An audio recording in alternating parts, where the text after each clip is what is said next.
The Rebel Capitalist Show, educational series. Welcome to the Rebel Capitalist Show education series with Patrick Ceresna from Big Picture Trading and my favorite podcast, Macro Voices. This is part 2 of a 4-part series. In part number 1, we discussed options and how that's a great way to play gold, silver, and the miners to maximize your upside but limit your downside. Today, we're going to be discussing the basics of options and really understanding them well. Even I want to get up to speed on this one, but I need your feedback. I've been going back and forth with Patrick, and he's maybe considering doing a live session at the end of this series where you guys could log in and watch Patrick do his thing, buy and sell in the live market. So if that's something that you are interested in, make sure you email Sebastian and let him know. Editor, go ahead and throw up Sebastian's email right now. And guys, I cannot wait to dive right into this content and help you understand options a lot better. George, thank you for having me back, and looking forward to taking all of your listeners through this 4-part series. Awesome. So let's dive right in. I'm kind of a novice to this, so I'll just go ahead and interject questions whenever I have them. Other than that, you can just walk us right through it. Absolutely. So what we're going to cover here, so in part 2, we wanted to really focus on an introduction to options. So last session, we kind of went in and talked about, well, let's show you how tactically you can use options to build asymmetry. But we never really spent any time getting into the details of the mechanics of how an option actually works. And what you find is a lot of people are very much intimidated by this because the truth is that there is risk in not understanding something. And, and if you're going to open a new opportunity, you need to understand what you're opening and what you're doing with the trade. And so what we want to do through this series, first, we're going to go through how options actually work. And then in part 3, we're going to go through the myths and misconceptions about options and really tackle all of those stereotypes that we hear about options.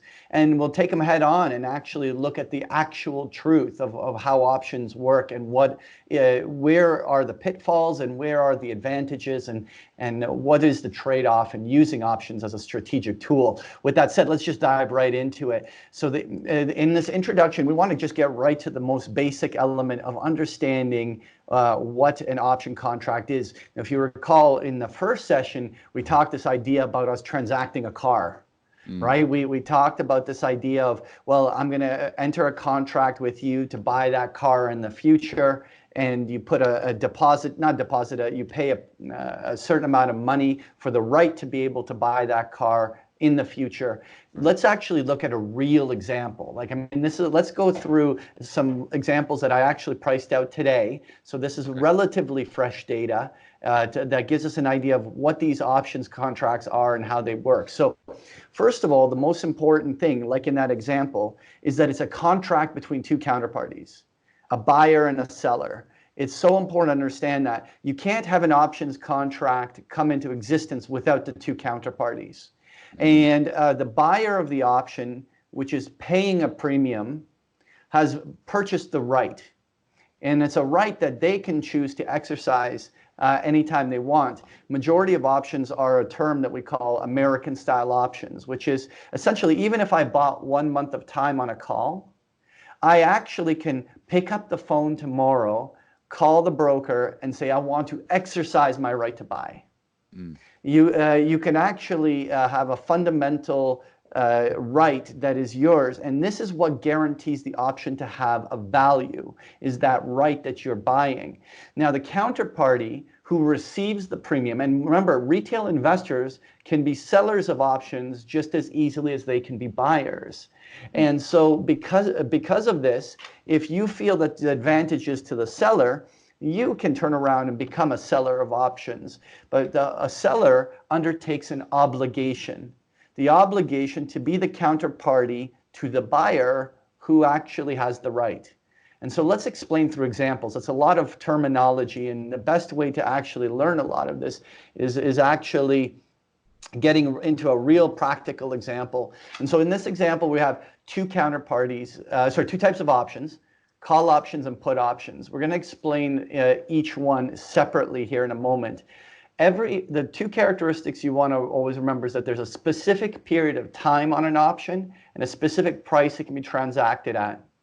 And each contract controls 100 shares for the majority of securities. Now, if you get into the options on futures contracts and other things like that, there's other multipliers. But what you want to think is that when we're dealing with options on stock, you have to think most of it as 100 share increments.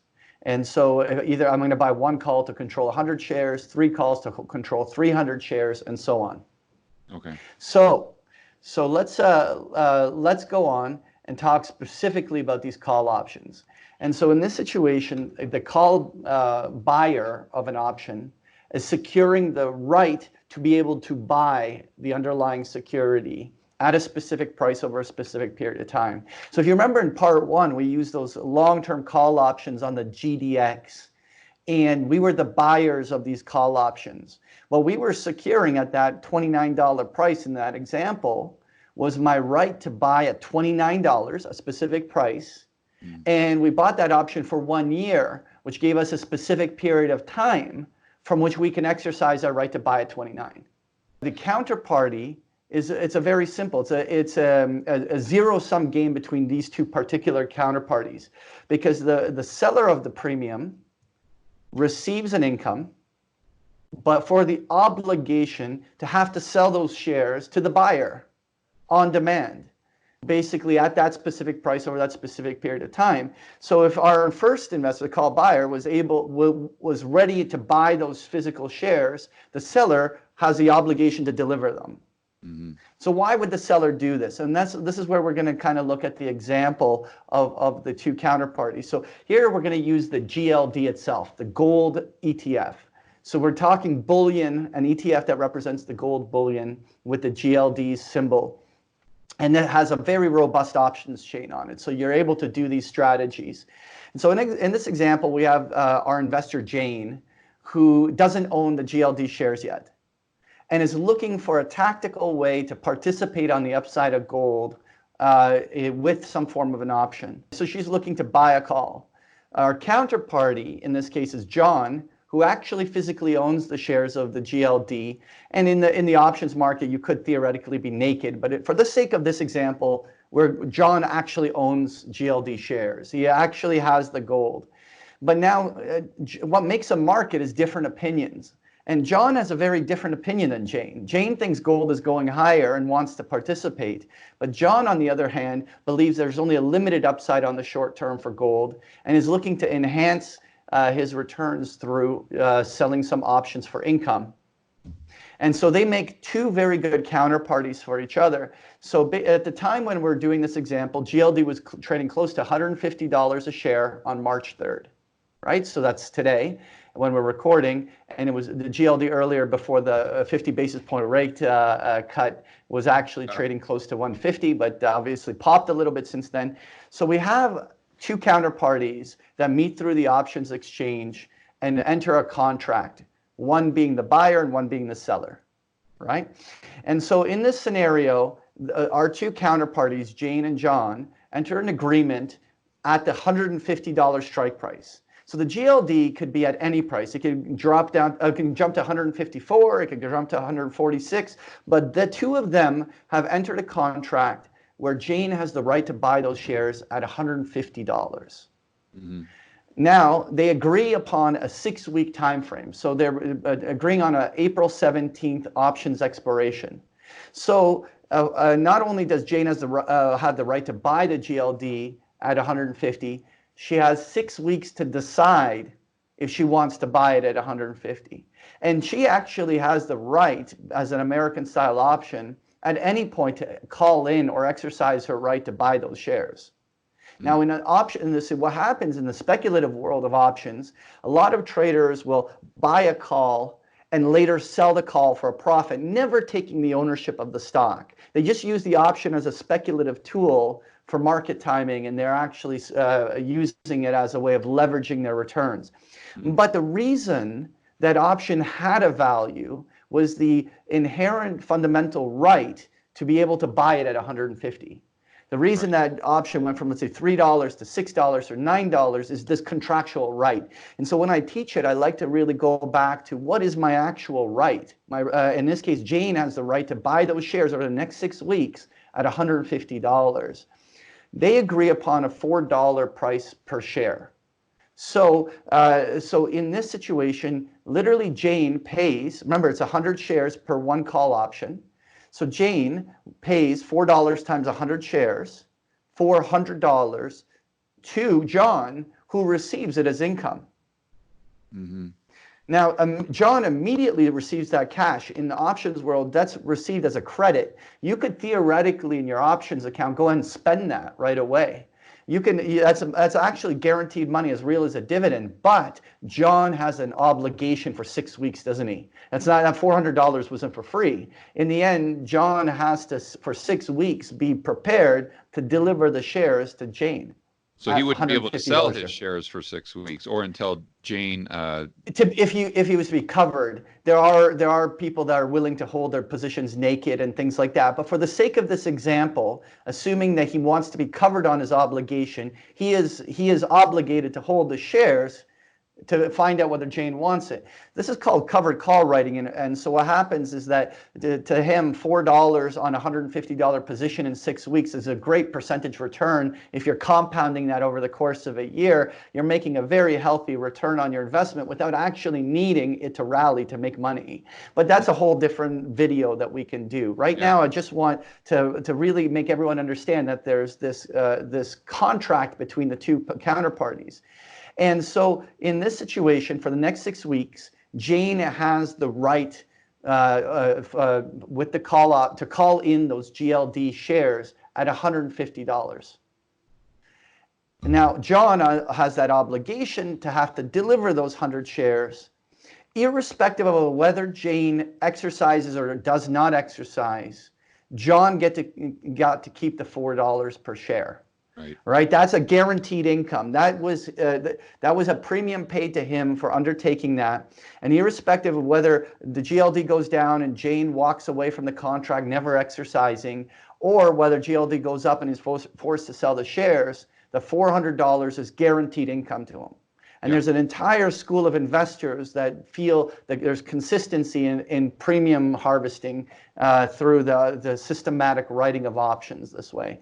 And to be honest, your listeners are going to have two different schools of thought. One is going to say, oh my God, Jane's got the best deal ever. And the other investor, one of your listeners is going to be, no, you know what? If I was making $4 a share every 6 weeks off of writing options on gold, I'm going to be making all of this income. And that's what makes a market. One person prefers the bird in hand versus two in the bush. And the other says, oh, I'd rather actually take the risk of making really big money.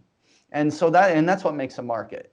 And so they've entered this contract between each other. So we're going to get into more specifics on that. But now I want to go to the second type of an option. And the second type of an option is called a put option. And a put option, mathematically, when you go to algebra that actually used to compute the theoretical value of an option, is actually fundamentally the same math, but one major fundamental difference. A put option, when someone buys a put, it's the right to sell the security at a specific price over a specific time instead of the right to buy. And because there are two types of transaction, buying and selling, the call option and the put option fundamentally move in opposite directions, because one is the right to sell, the other is the right to buy. And so often people will buy put options as insurance, right? So if I own shares of GLD, actually, let's see, we're going to look at an example of it. We'll actually use an example of using it as a way of securing a guaranteed sale price. And so right now, when we are the buyer of a put, you are entering a contract that is locking in you a guaranteed sale price on a stock over a specific period of time at a specific price. Therefore, the counterparty to this is the put option seller. They, as the counterparty, therefore take on an obligation to have to buy the shares if the put buyer wants to sell it to them at that specific price over that specific period of time. So notice the difference. One has the right and the other has an obligation. That's the same for calls and puts. The sell and it's a very straightforward relationship in this manner. So going back to GLD here, $150 a share. It's March 3rd on the example. So now John here owns the actual GLD shares. So physically is owning the shares and is concerned over the short term about the downside risk associated with gold and thinks that there's room for gold to have a pullback. So in this scenario, John does not want to sell his long-term holdings just to be a short-term market timer. He's long-term bullish gold. He wants to never lose his gold shares. He's just on the very short-term concerned that there's going to be a pullback and wants to buy some insurance to kind of help buffer any short-term volatility. And so he's looking to lock in a sale price. Now, alternatively, we have Jane. Now, Jane is looking to actually accumulate or buy GLD shares. To her, she believes that gold is right now, or this GLD is at a fair price, but would love to accumulate some of these shares at a little bit of a lower price. At the same time, while waiting for the GLD to pull back, she's looking at making some income on it along the way.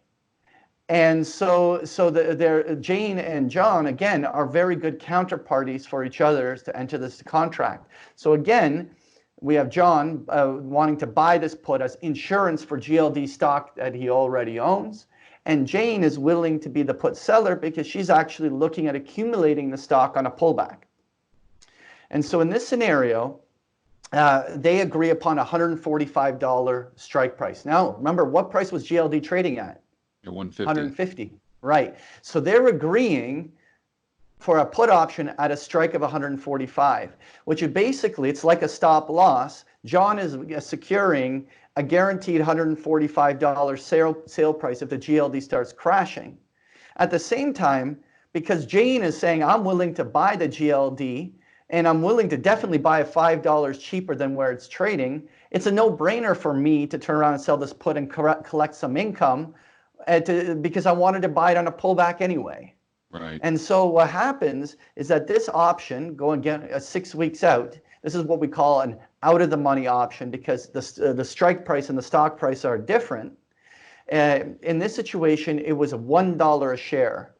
And so they agree, obviously, on 100 shares. And so John pays $100 for the insurance, and Jane receives the $100 as income. This relationship, actually, I love to use the example of car insurance. So in theory, you actually are buying a put option on your car when you buy car insurance.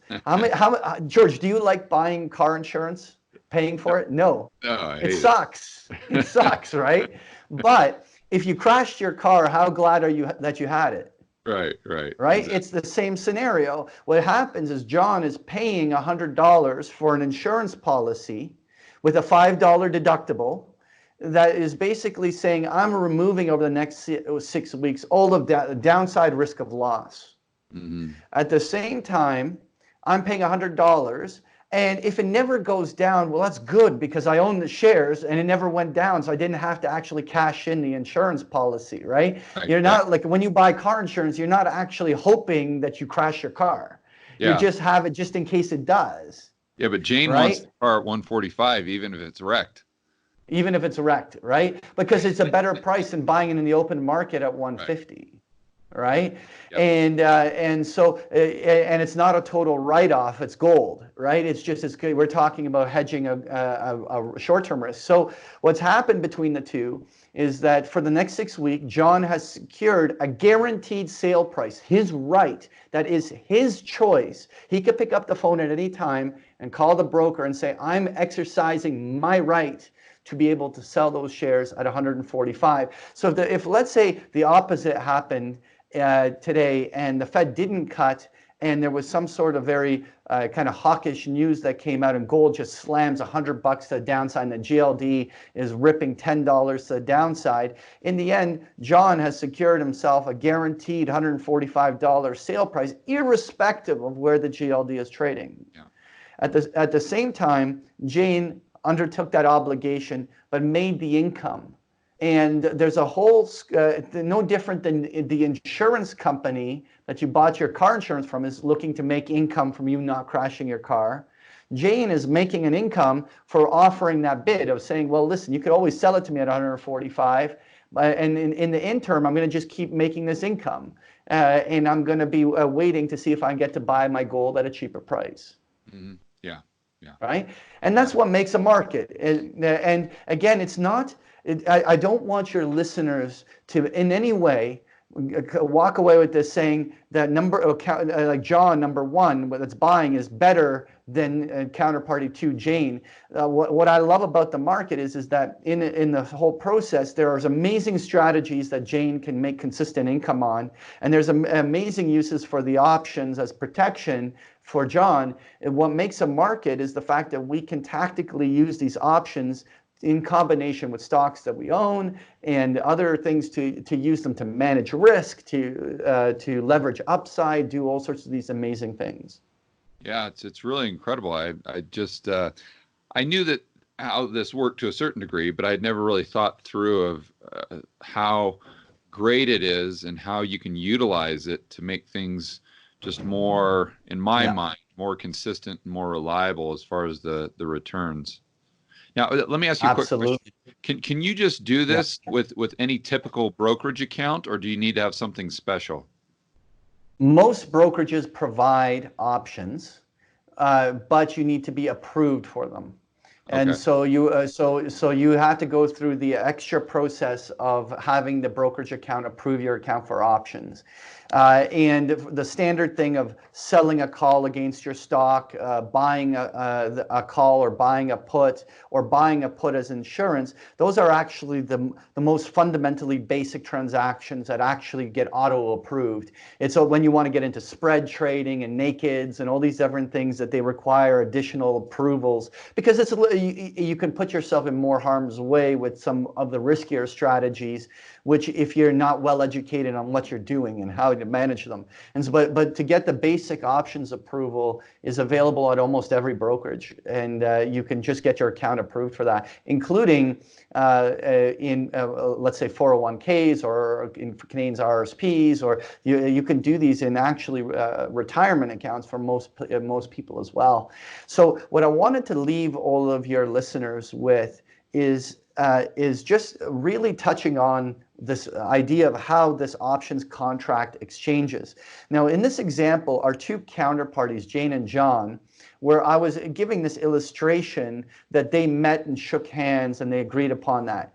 Now, anybody can actually create an options contract, what's called an over-the-counter options contract, which is essentially introduces counterparty risk, default risk, or credit risk, all sorts of different things. Because if Jane doesn't want to honor it to John, John's got to take Jane to court and back and forth, right? There's all sorts of risks of the two counterparties against each other. What is amazing is that this all became exchange traded. And so for the options existed forever, but what's happened is that when the options exchanges listed options and created clearing corporations, what they did is made these options fungible, which is that they standardized the strike prices, the expirations, and they made them interchangeable. So when John and Jane make a deal through the exchange, later on, John can sell it to Peter, and it's interchanged. They don't have to, John doesn't have to go back to Jane to close the options contract. They're all interchangeable. And so when we buy and sell options in the options market, we don't actually have to know who the counterparty is. And one of the reasons that is because not only is it standardized and fungible, but the clearing corporations remove all counterparty risk. Right. So they actually guarantee that you will settle what your options contract is guaranteeing you. Right. And therefore, what happens, the clearing corporations ensure that their clients have, on the other side, have sufficient margins, sufficient securities, all of that. It's not your problem. This allows us as traders and investors to go and click a buy on a call option on our brokerage screen and not have to know who we sold it to. right? It's all interchangeable. And the fact that market makers are making this active market and always providing a bid and ask, we always have a liquid market to trade in, but never fundamentally lose sight of what our rights and obligations are, and the fact that there are two counterparties that are actually trading against each other. Yeah, it totally makes sense.